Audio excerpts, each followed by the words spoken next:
Olha, essa imagem ela é muito feliz, é muito fácil de entender, é uma figura autoexplicativa. Aqui a gente pode ver o osso e aqui dando um close no que tem aqui dentro, né, no interior, no centro do osso, nós vemos aqui essas traves, essas trabéculas que tem muito poucos poros e poros pequenos. Esse é um osso considerado normal, saudável, que aguenta as ações da gravidade, aguenta o impacto, aguenta a corrida, aguenta pulos, etc.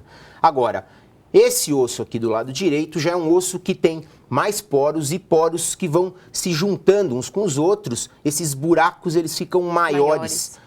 Esses poros é que dão o nome à doença, osteoporose. Esse é um osso que tem uma estrutura mais frágil, é um osso que está mais sujeito a ter fraturas, o processo de quebra. E essa perda, doutor, essa porosidade, costuma aparecer em que parte? Já que nós temos mais de 200 ossos, quais são aqueles que geralmente apresentam primeiro ou que mais apresentam a osteoporose? Lembrando que todos os ossos são assim, todos são suscetíveis ao processo de osteoporose. Todos a gente pode ter essa perda, em todos eles. Mas os mais comumente associados às fraturas são os ossos aqui do quadril, em especial o fêmur, a porção do fêmur, que é esse osso da coxa que se liga na bacia, que se liga no quadril, né, que é o colo do fêmur. É a fratura, vamos dizer, mais grave associada à osteoporose, porque muitas vezes vai exigir o recurso de uma cirurgia para tratamento e como as pessoas que tendem a ter osteoporose já têm mais idade, essas complicações da idade ou de um pós-operatório chegam a levar pessoas a óbito. A gente sabe que nos primeiros 6 meses de pós-operatório de uma cirurgia para correção de fratura de colo de fêmur, pelo menos aí 1/4 das pessoas acabam morrendo por isso. Mas existem outros locais, como você disse, que geralmente se associam às fraturas, como a região dos punhos e também a região vertebral, aqui os ossos que estão protegendo a espinha, o sistema nervoso. O senhor comentou que são em torno de 10 milhões de habitantes do nosso país que têm osteoporose, mas todos esses já receberam um diagnóstico, doutor? Sabem que tem osteoporose? Nem sempre, Camila. E existe um problema em termos de saúde pública muito importante que reside no fato de que algumas pessoas, mesmo após sofrerem fraturas, mesmo após passarem por cirurgias para corrigir essas fraturas, acabam não sendo encaminhadas para fazer o tratamento da osteoporose. Então, esse é um dado que vale aí para a saúde pública de uma maneira geral. As pessoas têm que ter o diagnóstico de osteoporose para que o mais rápido possível seja iniciado o tratamento, para que novas fraturas sejam evitadas. E a gente pensa em tratamento, doutor, com quais bases? A gente fala de doença, a gente pensa logo em uso de medicamento. Para a osteoporose, tem que usar remédio, doutor? Sim. Além de mudanças de estilo de vida, né? Existem... Vamos começar de uma maneira mais didática, Camila, falando sobre o tratamento não medicamentoso, né? O que a gente precisa fazer para prevenir a osteoporose ou até para tratar? É fundamental que a suplementação de cálcio seja adequada e muitas vezes nem é necessário que seja feito uso de suplementos, né? Medicamentos à base de cálcio.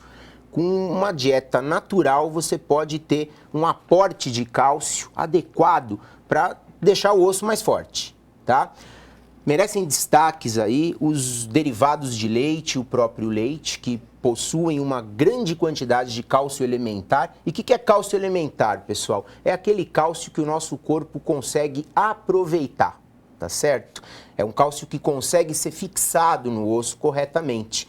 Pode ser o próprio leite, podem ser os laticínios em geral, como os queijos. Eu estou vendo aqui que tem um queijo amarelo, ele vale também como uma fonte rica em cálcio, mas sempre dê preferência para aquele outro tipo de queijo, que são aqueles queijos brancos. Cálcio é a mesma coisa, mas eles têm menos gordura, fazem menos mal ao coração. Basicamente, o cálcio é igual. Inclusive, com relação ao leite, existe um questionamento muito comum no consultório. Doutor, eu tenho que tomar o leite integral, então, porque o desnatado, que é bom para não entupir as artérias, não tem cálcio? Não. Nós sabemos que tanto o leite integral quanto o leite desnatado tem uma quantidade parecida de cálcio. Inclusive, o leite sem gordura, que é o desnatado, tem até mais cálcio um pouquinho do que o leite integral. E outro questionamento, aproveitando aqui a oportunidade, Hoje em dia se fala muito em intolerância à lactose, Sim. né? E muitos pacientes que acabam não podendo tomar o leite comum falam, puxa, mas e o leite sem lactose? E agora? O que eu faço? Os produtos sem lactose, né, derivados do leite, claro, eles têm sim aporte de cálcio. Não é porque não tem lactose que não vai ter o cálcio, ok? Esse é um dado importante. E aqui eu estou vendo nessa mesa cheia de opções, né, com relação ao tratamento da osteoporose, os iogurtes, eles também representam uma fonte rica em cálcio. Mas se engana quem pensa que só leite e derivados são fontes ricas em cálcio, porque nós recentemente viemos a saber que azeites e até a própria azeitona possuem um componente que ajuda a fixar, né, ajuda na formação óssea, faz com que o cálcio seja melhor incorporado no osso, tornando o osso mais forte. Só tomar cuidado, pessoal, com azeitonas que, via de regra, vêm em conserva e, para se conservar um alimento, utiliza-se muito sódio, que está presente no sal, né? E aqui eu já aproveito e já parto para o sal. Cuidado com alimentos salgados, como as conservas das azeitonas e o próprio sal. Por quê? Porque o sal em excesso, as pessoas acham que só faz mal para a pressão, para o coração, para ter essas doenças cardiovasculares. Não. O sal em excesso é ruim para o osso. E qual que é o mecanismo? Quando nós ingerimos uma quantidade de sal muito grande, Camila, esse sal tem que sair por algum lugar. E ele acaba saindo na urina. Acaba saindo pelo xixi, esse excedente de sódio, né? E o sódio, nós sabemos que ele carrega sempre uma molécula de cálcio junto com ele para sair no xixi. E, consequentemente, quem come muito sal vai acabar perdendo o sódio do sal e vai acabar perdendo o cálcio também. Por isso não se trata de um alimento, um componente interessante na dieta. E cuidado então com a azeitona, volto a dizer, se a azeitona estiver muito salgada, ela vai fazer bem por um lado, para o osso, mas por outro lado, ela pode ter uma consequência não muito boa. Meu nome é Terezinha.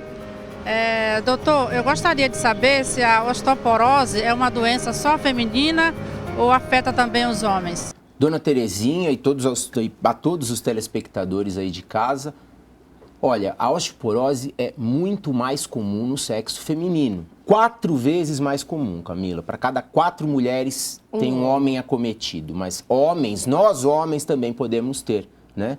E daí que vai uma recomendação das sociedades médicas para se fazer o diagnóstico de osteoporose.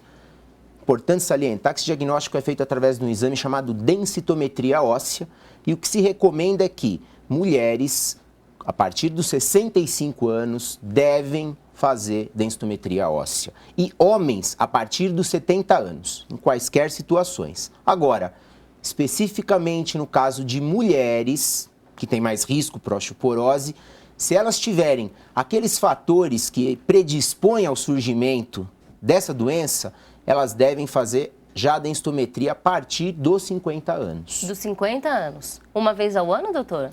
Se houver problema, se houver osteopenia ou já osteoporose manifesta, que implica, né, são condições que implicam a necessidade de tratamento, essa densitometria deve sim ser feita anualmente. E aí a pergunta que toda mulher quer saber nesse momento é por que é que as mulheres têm mais, doutor? Hormônio? As mulheres têm mais predominantemente após o período da menopausa. Por quê? Exatamente vai de encontro ao que você falou, hormônio, o estrógeno. O estrógeno é um formador de osso. Ele auxilia naquele processo que nós mostramos ao inverso, né? Se com a idade a gente vai perdendo o osso, o estrógeno ajuda a formar o osso. E depois da menopausa, o que se tem? A redução das quantidades de estrógeno no organismo feminino, de modo que as mulheres no período pós-menopausa passam sim a sofrer mais de osteopenia e osteoporose com mais risco de fraturas.